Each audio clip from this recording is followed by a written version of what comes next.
आपण हा कार्यक्रम हा उपक्रम माननीय मुख्यमंत्री एकनाथ शिंदे साहेबांच्या मार्गदर्शनाखाली या ठिकाणी घेतोय आणि आपण सगळे लोक याच्यामध्ये सहभागी झालात त्याबद्दल आपल्या सगळ्यांचे देखील मनपूर्वक धन्यवाद व्यक्त करतो।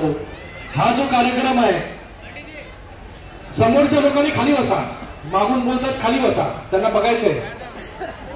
झालं का?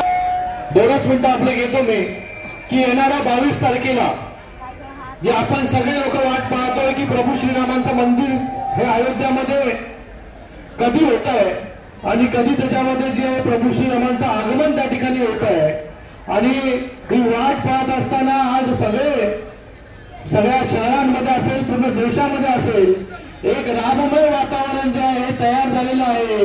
सगळे लोक जे आहेत त्याच्यामध्ये न्हावून निघालेले आहेत आणि सगळे लोक जे आहेत ते 22 तारखेची वाट जी आहे ती या ठिकाणी पाहत आहेत।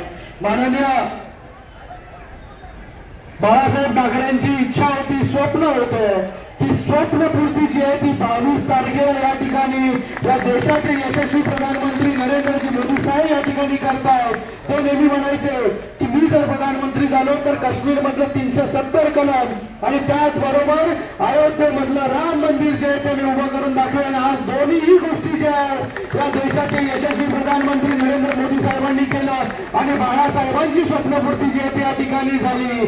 पण बघा आजची परिस्थिती काय आहे, बाळासाहेबांनी जे स्वप्न पाहिलं, जे हिंदुत्वाचे विचार जनाजनामध्ये पेरले, जे हिंदुत्वाचे विचार पुढे घेऊन जाण्याचं काम जे आहे हे त्यांच्या वंशजांनी करायला पाहिजे होतं, त्यांच्या नंतरच्या लोकांनी करायला पाहिजे होतं, पण ते आज कोणाबरोबर जाऊन बसले जे राम मंदिराला विरोध करतायत। ज्या पक्षाला जे आहे हे राम मंदिरासाठी आमंत्रण आलं पण त्यांचा जे राम मंदिराला आमंत्रण येऊन सुद्धा राम मंदिराच्या या उद्घाटना प्रसंगी हजर आम्ही राहणार नाही असं जे आहे हे जाहीर ज्या पक्षाने केलं आज त्या पक्षाबरोबर हे लोक मांडीला मांडी जाऊन बसले। पण बाळासाहेबांचे विचार हे बाळासाहेबांचे विचार हिंदुत्वाचे विचार पुढे घेऊन जाण्याचं काम जर कोण करत असेल तर माननीय मुख्यमंत्री